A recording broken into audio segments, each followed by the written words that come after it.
Okay, today we're talking about retorts. We got a lot to cover, but first I need to give some background first before we actually get to what a retort is, and that is like this: food spoils where scientists will explain to you when microorganisms are living happily in the food, they degrade the food, release toxins, and that could make you sick or worse. Okay, now there's different ways to keep that from happening, from the food from spoiling, from these microorganisms from living. One is to say, I'll make it a place where microorganisms won't want to live. So I make less available moisture. I dry it out, like I dry it. They won't want to live there. I lower the pH, like I pickle it. So I lower the pH. Or I freeze it. Okay, again, all those are ways to make microorganisms not want to live in that environment, and that makes the food not spoil. Another way is to put them into some kind of a container, kill the microorganisms, and then again they won't want to live there, like pasteurization.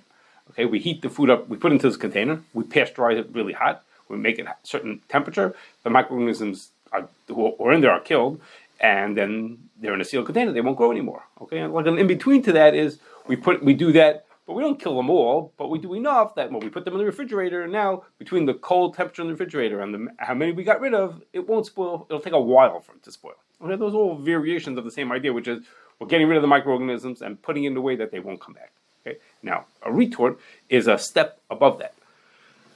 Okay, retorting is a kind of pasteurization, which is we're killing the microorganisms, but we're killing the microorganisms, and also usually what we're doing is we're killing so much that we're even killing what's called spores. Spores are these protected versions of the microorganisms that can handle even very tremendous amounts of heat. We kill those also, and they're in a sealed container, so nothing new can get in. The ones that are in there are gone. The toxins are also destroyed, so everything is wonderful. Okay, so what we need to do is we need to get the food into. Now I'm going to keep talking about a can because that's the typical way you use it, a retort. But really, there are other ways that you can retort things in pouches and jars and other things. But we're going to say like the foil pouches of tuna. You could get. Well, those are all different kinds of retorted products. Also, I'm going to keep saying cans because that's the typical way. Okay, so what you typically do is you get the food into a can. You have the can is sealed. The can is sealed, and now you just get to see me. The can is sealed, and then you heat it up. You put it you heat it up to, I'll say 250 degrees. It doesn't always have to be exactly that amount, but say 250 degrees. Keep it there for a long amount of time, and then you have you've gotten rid of everything you have to. Okay, now we have a problem. How do we get water that's 250 degrees? It boils at 212. So how do you get 250? And the answer is we're going to put it into an environment which is pressurized. Okay, water only boils at 212 degrees in an atmospheric pressure. So we put it into a place where it's under pressure. So therefore, it could be hot. It could be 250 degrees water or steam. Usually, it's steam, even at above 212 degrees. Okay, but that brings us to a problem. I'm leading us all to how we get the things we have to think about when we have a retort. The problem is, okay, so now we have to put it. It has to be in a pressurized container. The problem is, as soon as you open the door to put it into the container, you just lost all your pressure. Okay, so that's the problem. We have to get it to 250 degrees. It means it has to be pressurized. But if we want to get it into a 250 degrees and pressurized, well, we can't do that because every time we open the door, we're going to lose our pressure. Okay, so that's the issue we're trying to solve. Okay, when we pasteurize something, it doesn't have to be pressurized. So we just have to heat it up to a certain temperature that's within range of heating it up. We don't have this special problem. But for when we want to retort something, it has to be at such a high temperature. That's the problem that we have to solve. We have to figure out how to get the can to be 250 degrees, which has to be under pressure. Yet it has to be under pressure. excuse me, without. But you can't have pressure if you open the door. Okay, so the answer to that question is there's two different ways to do this. We could have batch retorts. That's what I'm going to talk about first, and then we could have continuous retorts. Okay, so a batch retort will mean is we're gonna put the cans in, close the door, and then build up the pressure. Okay, and then build up the pressure and cook our cans that we want to.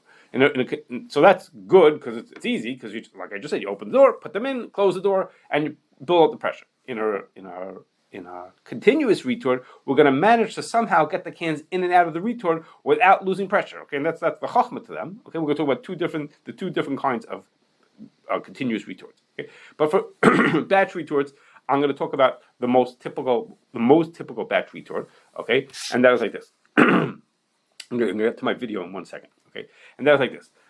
In a typical batch retort, you have a basket, and you put layers of cans. You put stack up cans in layers into this big basket. And so the basket can hold 500 cans, hundreds of cans, okay? And what's going to happen is you're going to make layers, meaning you're going to make a bottom layer of 50 cans, then there's going to be some kind of a divider, and then another 50 cans. And again, you can keep stacking the cans on top. The cans are not actually physically on top of each other. There's a divider in between each layer of cans, and you stack up this whole basket full of cans, and then you put many of these baskets into the retort. So let's say the retort might hold 5 or 6 baskets. Okay. Okay. So I'm gonna. Okay. So before I show you the video, because it's going to be distracting.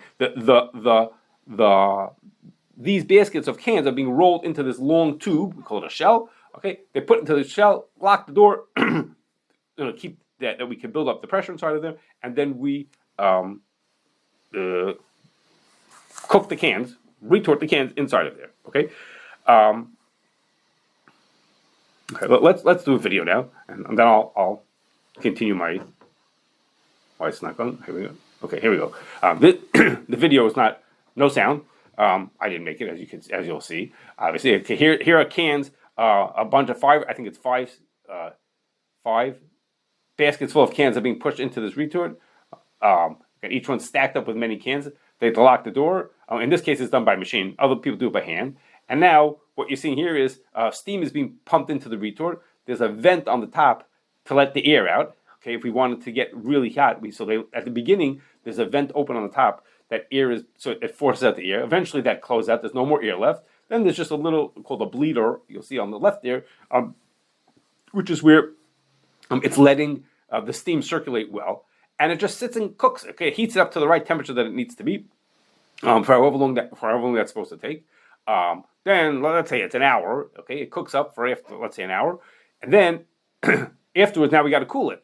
Okay, so the first thing is you can't put in cold water onto it right away. It'll explode the cans. Okay, so the first we do is the pressurized cooling, which is water together with air, just to keep it under pressure. That water is very hot. That water, as in this picture, in their video, they're showing that they save the water that comes out of that. They drain it out. Then the next, they'll put in plain water, just regular atmospheric water to put into it. Eventually, that water is drained out. Water could also be saved for the next time. And then we're finished, and out come the cans out the other end, or the same end, whichever one. In this picture, it's the other end. And the cans are now have been retorted.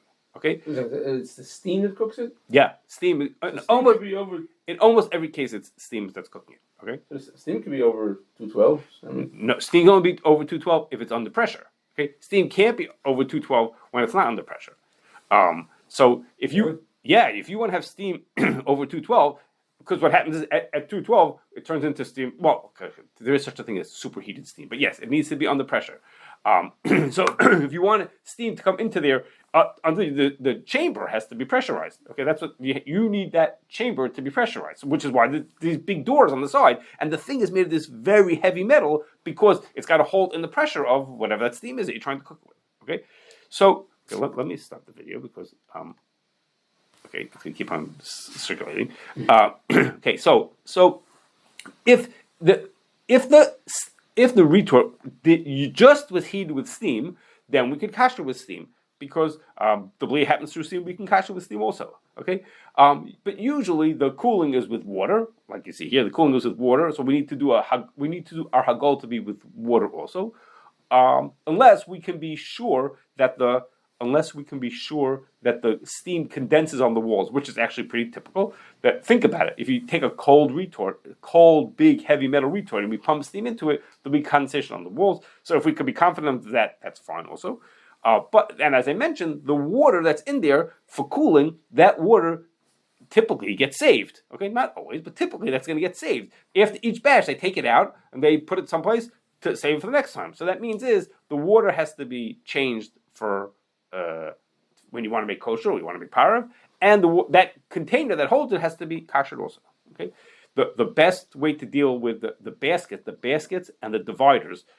The easiest thing is to have separate ones for kosher or for parav than for treif. But if not, they need to be kasher also as well. And the dividers, there's a mistake that people make, is that the dividers, you can't just stack up the dividers. You can't kasher things that are touching each other. So the dividers, remember, the cans don't sit on top of each other. A can sits on, each layer of cans has dividers between it. Those dividers have to be kashered individually. Okay, so you can't just stack them up. They'll basically go to a kettle and dunk them in one at a time to make sure we kasher them. Okay, I'll throw in on the side is that the vents at the beginning of kashering, like when they do a startup, the vents should be open to let the air out, and then they get closed, and then the bleeders should be open during kashering. Okay, this is a regular. This was a regular retort. I'm sorry, a batch. What we call a batch retort. It's the most common retort. It's these long shells that just sit there. The guys roll the carts. They roll in the cans. An hour later, when it's finished, they pull the can out. Okay, now I'm going to talk to you about the two different kinds of continuous retort. Okay, the first one is called. I don't know what it's really called, but whoever I know calls it an FMC Cooker because that's the name of the company that makes it, FMC. But it probably has a better name to it. Okay, and an FMC Cooker looks inherently. It looks like. Let me just look at the picture on for the video. Okay, stop. Let's see if I can. Whoops. I'll go back to that. Sorry. Can I go backwards? Oh no! Don't tell me I can't go backwards. Oh no! It won't let me go backwards. Oh no! That's not good. I wanted to show that was important to show that to you. Oh well. Okay. Sorry that I messed it up. Okay, an FMC Cooker. I'm gonna just have to do this with my words. Okay, it has shells just like a batch retort. Okay, but it doesn't have one shell. A batch retort has one shell. You put the cans in, and then you take the cans out. Okay, and an FMC Cooker has multiple shells. But I shouldn't have said that first. The chachma of the FMC Cooker is going to be continuous. And our question is, how do you get the cans in without losing the pressure? And the answer is, gosh, I feel so bad I can't show you the video. The answer is that it has like a revolving door at the entrance and the exit of the shell. Okay, so the cans go in. Think about like interlocking wheels that come around each other, and the can passes through sort of like a revolving door in and out of the shell. So there's just one little space. Think about a revolving door you have by a building. You want to keep the heat in or the air conditioning in, so just a little bit of air escapes every time you go around. So here also this revolving, this like I don't know, like looks like a wheel with a bunch of things sticking out. I feel so bad. I don't have a picture here. Anyhow, I'll show you later. But the cans just go around the circle and make their way in or out of the shell without losing much of the pressure that's inside of it. And what happens is once they get into the shell doesn't sit still like in a. Oh, I'm sorry, it does sit still. The inside of the shell is not just an empty shell. There are tracks on it. And the cans go round and round around the perimeter of the shell on the inside, around the edges, spinning around and around and around as they, as they make their way through from the one end of the shell to the other end. So the shell looks the same; it's this long shell. But what you're doing is the cans are spinning around the inside; they're going around and round and round all the way from maybe I'm going to try this. Let me get back to my thing. Hold on a second.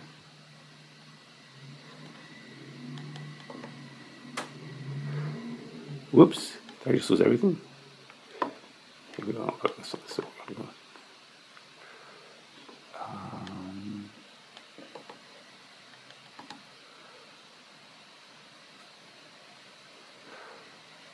Haha! I got it working. Okay, is it working? Okay, so the cans. Okay, this. I hope this is working. You see it. Okay, anyhow.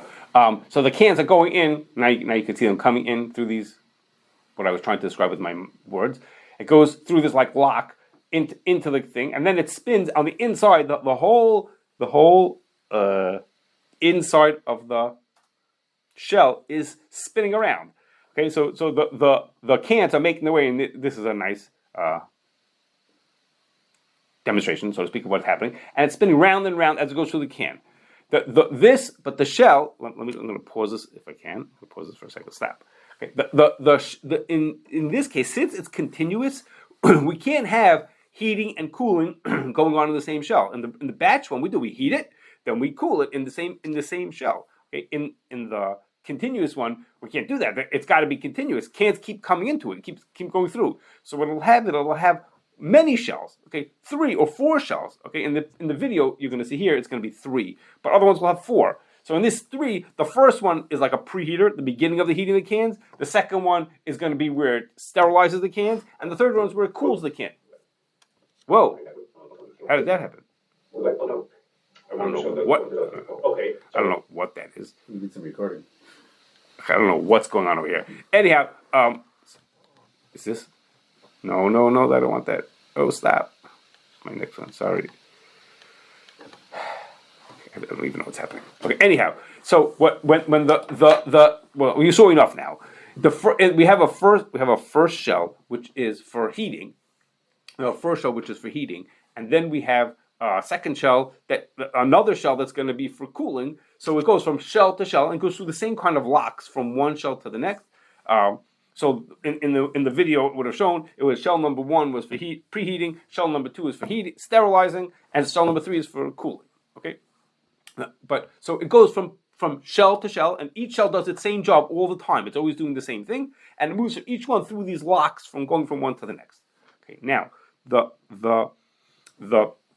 so it's obvious that the shell that's used for heating and cooking needs to be kashered. That's obvious. Okay, but what some people miss is that the cooling shell also needs to be kashered, and that's because think about the cans dumping into the cooling shell. I told you with the batch retort, you can't right away put cold water onto them. Okay, that'll make the cans explode. Cans are pressurized inside. There's all this whatever corn or peas or meat or whatever's inside of there. That's all under pressure. If you dunk it into cold water, the lids will pop off and it'll just explode. So you need to put it into hot water and under pressure usually first.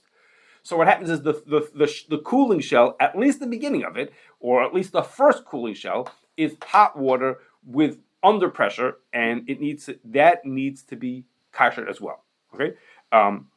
Sometimes even the end of that cooling shell, or sometimes even a second cooling shell will also need to be. That depends on temperatures like that. Okay. Now there's no baskets or dividers or anything like that. So all there is just the shell.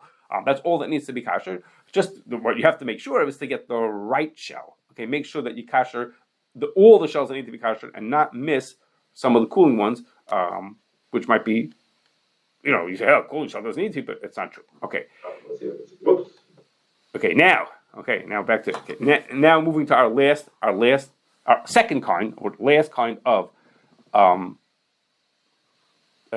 continuous cooker, and that is remember this one we call a hydrostatic cooker. Okay, this one doesn't look anything at all like a regular retort. When we think the batch retorts and FMC cookers look reasonably the same. They have these long shells. The cans go in, the cans come out. They have a certain similarity. A hydrostatic cooker looks nothing at all like these two. Okay, now, and what I'm going to describe to you about the hydrostatic cooker is what's really going on, but it's not. You would not see any of this in the plant. In a regular batch retort or a FMC cooker, you'll see it in the plant. This you'll see almost nothing in the plant. I'll explain to you why in a second. Okay, now and this one manages to get. Again, what we're trying to do is get our cans in and out of the cooking area without losing pressure, right? That's what the goal here is. We need to get them into and out of there without losing pressure. Okay, and that's the question. And the answer is this is going to use water in order to do that. And what is like this? In the picture that you see here, right now you see the machine that's off. Okay, and when the machine is off, you see this big chamber in the middle. I don't know if it looks so beautiful, like a ches in the middle. Okay, there's a big chamber in the middle, and it's empty. Okay, now really, my picture doesn't show you the rails. I'll show you them later. There are really tracks, rails going up and down in there. But that's the chamber where the cooking is going to happen, in that middle chamber that looks like a ches over here. Okay, that's where it's going to happen. But when the machine starts up, there's just some water sitting on the bottom of it, and it's not hot. Okay, and what happens like this? That's funny. I think I put the wrong picture next. But okay, what happens is like this. the cans. There are two legs to this machine. The inside, the middle, that ches middle is where the cooking is going to happen. But on the sides, you see there are legs. There's a place for where in the picture on the left side is a place where the cans are going to come in, one leg, and on the right side of the picture is a place where the cans are going to come out of. Okay, that's what's the plan here is the cans are going to go in the left side, down, and then up. Down into the water, back up onto the top, into the chamber where they're going to get cooked. They're going to spend some time in the middle of that chamber there. They're on tracks going up and down in that middle there to spend some time in there, and then out the other side. Okay, so the first thing that we're noticing already is, which is the chachma here, is that water is going to be the lock that the can is going to pass through. Okay, the can can pass through water. There's nothing stopping that, but the water is going to be the lock that keeps the pressure inside and lets the cans through it. Okay, that's our goal is how do we get cans through into a pressurized container. Okay, so the water is going to be the pressurized container. So how does it work? What happens like this? So right now the machine is still off. Okay, but what happens like this? You turn on the steam. You turn on the steam in the dome. What that's called the steam dome, that middle area is called the steam dome. They turn on the steam, and what happens is as steam builds up on the inside, the steam there's water on the bottom of it. So steam is being pumped into this. Think about it. You have this big empty chamber. This chamber, is like 50 feet tall. Okay, you have this 50-foot tall chamber, and steam is being pumped into it, and there's no place for the steam to escape to. Okay, so a little bit it gives some heat into the water, but basically you're just pumping more and more stuff into this chamber with no place to go. Builds up pressure. Those legs are not open to the air. The legs are open on the top. They are open to that. Steam and the pressure passes through the water. So what happens is the steam a little bit transfers heat into the water, and a little bit of that might get through to escape out the top. But basically what's happening is the water started off at 60 degrees. Okay, so the water is slowly getting a little hotter and hotter, and the water will eventually get to 160, 170 degrees, 180 degrees, but you're pumping in so much steam into the top that it pushes down on the water. Okay, that's what you're seeing here in this picture at the beginning of the steam that's filling the chamber. The pressure of that steam is pushing down on the water, forcing the water up the legs. Okay, now the water in the legs are also pushing back. Okay, there's this rule that there's a rule that water I think it's 2 feet is 1 pound of pressure. Every 2 feet of standing water is a pound of pressure, maybe the other way around. So the water going up the legs is pushing back against the pressure inside of it. So as the steam starts to build up, this startup takes a long time, but as the steam starts to build up, it pushes the water down, and okay, so the steam. Okay, I forgot I have words here. The steam starts to fill up the chamber. Pressure of the steam pushes the water up the legs, and the steam begins to heat the water. Okay, this is what getting the thing started. Okay, after maybe an hour, 2 hours of the startup, now the steam fills the chamber. The steam dome almost pushes the water almost to the very bottom. Okay, not all the way to the bottom, almost to the very bottom, and pushes the water up the legs as high as it's calculated that's supposed to go. Right, there's a cheshbon. Someone knows how to make this work. It pushes the water up the legs, and now we're ready for processing because now we have the steam dome where the processing is going to happen. That's where the processing is actually going to happen in the steam dome, the red hot steam dome in the middle, and the water is going to be our lock. It's going to let the cans in. As I tell you, the cans are going to come in this case, on the left side, and they're going to go out the right side, okay? And they're going to go pass through the water. That's the way they're going to get into the pressurized chamber, okay? And now this is drawn by hand, okay? Not as fancy as you might think, but now what happens is so they run on rails that are running the sets of cans. So there'll be like 10 cans across. We have actually a little video of it. Maybe 10 cans across on a little carrier. A little carrier. I'll put 10 cans onto a carrier. That carrier goes up these rails, up and down and up and down. So the first pass it makes through is through the water into the chamber. to get through the water to get into the steam dome. It spends time in the steam dome to get cooked, and then it pops out the other end to come out again through the other lock. That's the exiting lock. Probably has a better name for it. To get out of this thing, and then it goes to cooling. Okay, so this is a way to get the cans sterilized. But as I said to you, this steam dome could be 40, 50 feet tall. You don't see this in the factory. When you drive up to the factory, you see it. It's this huge thing sticking out of the top of the factory. Okay, there's huge things sticking out. What you see in the factory, I should have put the video on here. I have a video of we had a company take for us of all you see in the factory is the cans being loaded and unloaded from the machine. It's usually right at the same place. What you see is cans come along the line. They get stuck onto a little carrier that holds 8, 10 cans, and those cans go up, and then the next set go. There's continuous batches of cans are going. They don't go one at a time. So it'll be like 10 cans in a row in a batch on a carrier that takes them through this whole device. And then when it's finished, it goes through a cooling area that you don't see this on the picture, through a cooling area, and then they eventually come back to where the cans were loaded in the first place. So all you see in the factory is this nice little loading area where the cans go in and out, but you don't see anything else. Okay. That's a hydrostat. Hydrostatic cooker. Okay, now the temperature inside the steam dome, in our example, we keep saying is 250 degrees. Okay, whatever the temperature is. Okay, now how do the legs get heated by? I have 4 different ways that they heat the legs. One is there's the steam. As I keep telling you, the steam passes heat off into the legs. Another thing is that the cans themselves affect what they call I see my words here, the discharge leg. Okay, think about it. The hot cans passing through the discharge leg are heating up those cans. The cans are 250 degrees. They're going through the water. They're also transferring heat into them. Some people have a direct steam injection on the inlet, leg, the feed. They call the feed leg. And the reason why they're doing that is because if you think about it, the water on the inlet leg, which is hot, is preheating the cans before the sterilization. So the more preheating you do, is the less sterilization you have to do on the inside. Okay, so some people have direct steam injection on that inlet leg, or a variation of that is they transfer water from the discharge leg to the feed leg. Okay, they take water from the bottom of the discharge leg and they pump it into the other side to heat up, to circulate the water so that the hottest water gets to where they want it to be instead of where they don't want it to be. Again, they want the discharge leg is supposed to be a cooling leg, so they may move water around to help that around also. Okay, so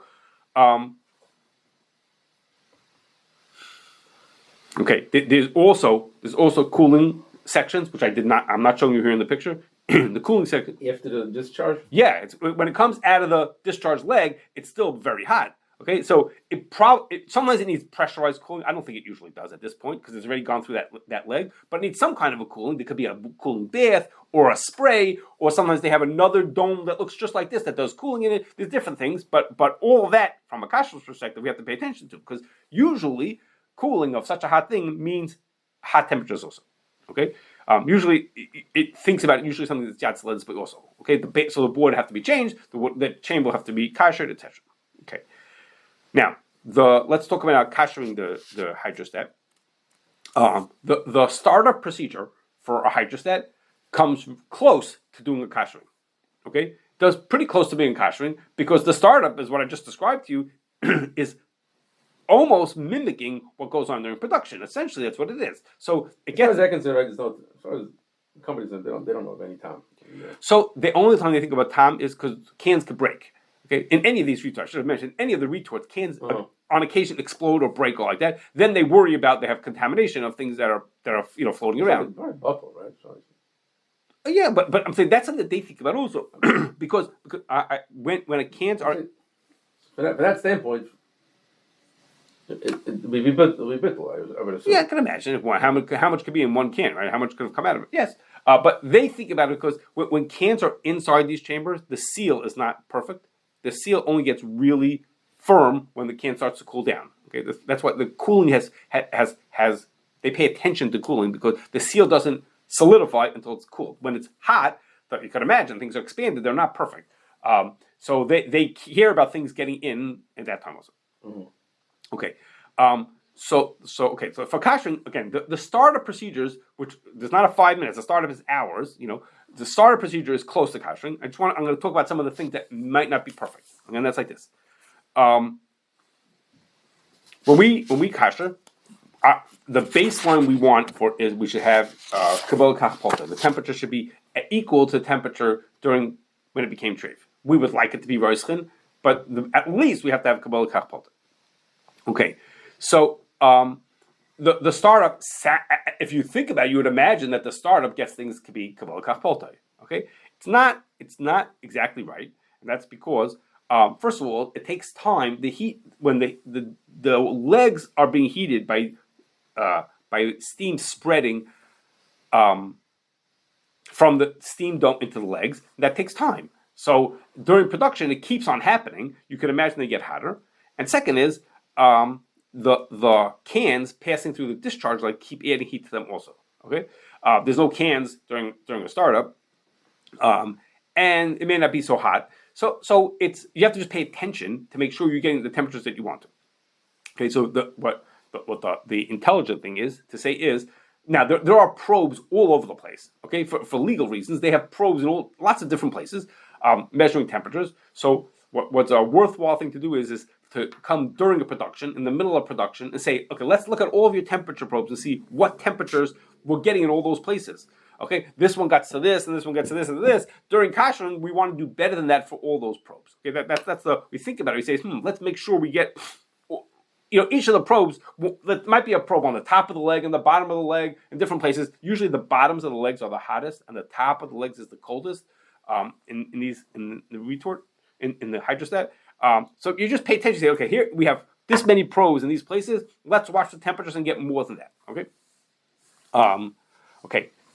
I mentioned to you also, some people, sometimes there'll be a direct steam injection on the inlet leg, on the feed leg, okay? And if there is, it's kedai to use that during kashering because all of a sudden you could boost your temperatures to whatever you want to, right? You're doing direct steam injection into that water, you can get it even hotter than you want to, okay? Another thing you could do is, let's say that they sterilize at 250 degrees. What would happen if you raise the temperature in the sterilization, in the steam dome from not to 250, make it to 260? Think about what's going to happen when you do that. Well, the first thing is it's going to make everything a little hotter. The water will be hotter. Everything's going to be a little hotter if you do it, which is good for us. We want it to be hotter than during production. But another advantage that it's going to have is that the more pressure there is in the steam dome, the higher the legs will go. So that'll mean is that places that you will be sure that you got your water, that the water in the steam legs hit all the spots where water was during production. Okay, because if it usually goes up 38 feet, if you put more steam into the chamber, it's going to go up 42 feet. Okay, the more pressure you put on the inside, the more the legs go up, which is better for kashrus. Okay. Now, the steam dome absorbs tam through zeya, through steam. We can kasher that with steam also, no problem. The steam, the legs get absorbed tam with hot water. They get kasher with hot water. That's also good. What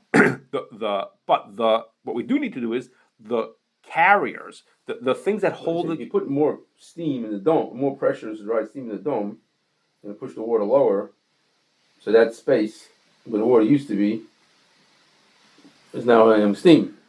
And you got to catch it with water. Well, okay, so you're saying is what happens when I push the water lower? Then the water, instead of being 4 feet off the ground, is only going to be 3 feet off the ground. So I missed a foot of that. Right. Let's just say that. Well, the time it takes to get to that pressure. Well, right when it's 250, it's at 4 feet. Now, I guess when the more put more pressure, it goes lower and lower. Right. First we get 250. First we get 4 feet. Then we get 3 feet. It happens slowly. What temperature is the water typically? In like 170, 180. It's just bleeding steam. It's just steam is spreading from one to the other one. That's my impression. That's what it is. Okay.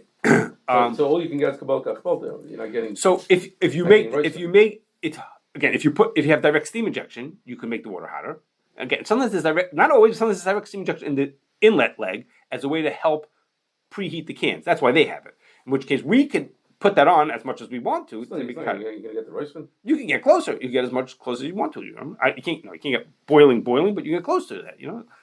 Okay. Now, but what I was trying to say is that the carriers. Remember, the cans go through on these like what they call carriers. So these like little racks that hold 8-10 cans on them. Okay, those carriers go up and down up these chains. So the carriers absorb tam through water. The carriers all have to be kashered. So let's say there are 200 carriers that go through this machine. And remember, the carrier has to hold the can all the way through the processing and then through the cooling all the way till it comes back. So let's say there's 200 of them. Okay, so and let's say the carriers go once a minute. A carrier goes in.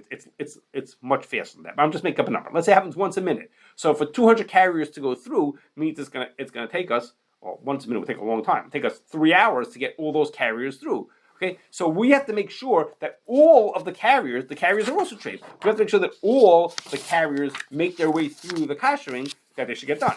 Okay, so first of all, in order to do that, first of all is you could change the speed of the chain. The chain is what pulls the carriers through. You could change the speed. That has to do for them. That's a very important number because if you make the chain go faster, then it can spend less time being sterilized. So they have to pay attention to how fast the chain goes, but you can adjust the chain. So we can make the chain go faster so we can get our carriers done faster. And then there's another trick, and that is that the companies do this themselves when they want to check something. They have a can that's like spray painted purple. Okay, they have a can that's marked, and what they do is when they're ready, when they want to know what's going on, they put the can in, and then they wait for it to come out of the discharge. Okay, they put the can into a carrier, and when the can comes out, they know that this carrier that they've gone through the entire system. Okay, so we would do the same thing. Put a can in when we say, okay, all the water's at the right temperature. Let's say we had to get to 185. We decided it was our temperature for the water. And now everything's at the right temperature. Now we want all the carriers to be kashered. So how will we know all the carriers are kashered? How are we going to figure out when they all went through? So we put a can. Like the time. We could time. Put it at a speed. So you could time it, and then you could try to sit, or you could sit and count every carrier going by. Or what they do is they just put this marked can in. And remember, there's nothing else in here. Put the marked can in, and when that can comes out, we know that all the carriers have gone through. Okay, so just remember, if you do that, their marked can might be filled with treif. Okay, so make sure that you get a marked can that's not filled with treif. Okay, just don't do something really stupid. Okay, in some kashering got this 190 or whatever or better. Try to get better. So you don't even try to just 180 you take. No, I'm saying we minimally have to get kabbalah kach. Yeah, but usually. But we should try for roischin. So it's hard to get roischin in the water legs because they're only like indirectly being heated through the steam. If we have choices, we can. Yeah. We may not have choices that how we can get it. There's only how much we can do. Saying in practice, we get satisfied with. But I'm saying we have to make sure we get kabbalah kapot. Right? It's not automatic, and yes, we may be stuck because there may be no way to heat it. That's good. Okay, now some other things is I mentioned already. You have to drain all the heating water and the cooling water, and what I described to you is a very basic hydrostat. Other ones are fancier and more complicated. Some of them have a whole nother section like this just for cooling. All kinds of things. So you really have to, a person needs to study their machine and really understand the ins and outs of what's going on in the hydrostat before you decide to kasher it, because not everyone is exactly the same as the next one. So it's really worth paying attention and really watching during production to say what does production look like to know what kashering looks like. Okay, two little things I'm going to mention about retorts that have nothing to do with kashering, just for a second, and that is, I forgot to mention something beforehand. When we talk about kashering batch retorts, this is where the shot comes up the most. Batch retorts typically are full of rust on the inside. I forgot to mention that we assume that you're allowed to kasher. They're usually just cast iron. They're just steel, and they're completely rusted over. We talked about it when we learned about kashering, about why you're allowed to kasher them, even though they're completely covered with rust on the inside. And now back to what I was going to say that has nothing to do with kashering. First is that Ramosha said that if a person has a machine that's radically different from everything else that you have in your house, and the food is made in the factory, then you could there's no Isser Bishul Yisroel. Bishlakum, because Bishlakum in a factory is only when it's similar, somewhat like what you do in your house, so it's a low plug. If you have something that's radically different, then it doesn't apply. So a retort is a prime example of that. Okay, nobody has anything in their house that looks like a retort, or that cooks anything like that. So that would be an example of where Moshe would be makel if that's where the cooking happens. What I mean is that there are foods that are everything in a retort gets cooked. But there are things that are cooked before they get to the retort, like as an example, tuna fish. So we would look at this as Bishul steam. So in this one, in most retorts, yes, it's Bishul steam. I'm not talking about that heter of bishul with steam. But not all. There are some retorts that cook with water. Some retorts, the chamber fills with hot water instead of with steam. Okay, it's a different type, but usually it's steam. Yes, but I'm not talking about that. I'm talking about is that because it's just a radically different piece of equipment. Ramosha says it's not the bishul by a palter has no chash of chasnas. He says so, but it's a loy plug. He said, but loy plug only applies when it's somewhat similar. If it's completely radically different, then there's no loy plugs either. So you have a sear of the steams. Then Right. So that's potentially that's correct. But the point I was about to make was sometimes the cooking happens before it gets to the retort. Okay, like tuna fish, they cook the tuna before they put it into the can. Now the canning, when they put it through the retort, it gets cooked the second time. Okay, but that doesn't mean we can't say, oh, it's not bishul akum because it's a retort or because it's steam. That doesn't help us because it already was cooked beforehand. Okay, so whether it's, I'm not saying that tuna fish needs bishul yisroel. I'm just saying is that just because we might be makel about bishul yisroel in a retort, that's only if that's where the cooking happens. But if the cooking happened beforehand and this is just a second cooking, doesn't help us anything. And the last thing is that the Sfardim have a chumrah that in order to make food bishul yisroel, the yid has to put food onto the fire. Okay, and the yid just lighting the fire before there's any food there is not going to do any good. Okay, so the mashgichim who have tried to satisfy that by in a batch retort by pushing all the cans into the retort. Okay, and which is and the one I showed you was a machine. It did automatically, but the old-fashioned way is to just literally to push the cans, this whole basket of hundreds of cans in. The mashgiach showed all for how does the company do it when they operate? They push it by hand in the thing. In most places they push it by hand. It's on wheels, and they push it by hand onto the rail, and they push it into the thing. Okay. Yeah, so they have people who's very good at that, and that's what they do. Mashgiachim usually are not the kind of guys who are suited for this kind of work. But the mashgiach for the Sfardim, he says, I have to make a bishul yisroel for Sfardim. He does that. Okay, but the problem is that that's a complete waste of time. Okay, because the whole idea of a batch retort is when you put it into the retort, there's no heat yet, there's no fire yet. That was the whole chachma, is that you're going to put it in and then pressurize it, and then you're going to cook it in there. Okay, so putting it in at that point might help him with his bodybuilding, but it does nothing for bishul. Nothing for bishul yisroel. Just turn on the fire. What he needs to do is, after whoever else puts it in, then he just has to turn the machine on. Because once the cans are in, you turn the fire on. That's perfectly fine. But I'm saying, but unfortunately, the guys who get so used to putting it on the fire, they have to put it onto the fire. Well, bishul yisroel put it onto the fire, but there's no. That's what my point is, that there's no fire. Maybe in this one there's a fire, but in that one, there's no fire. Okay, that's it.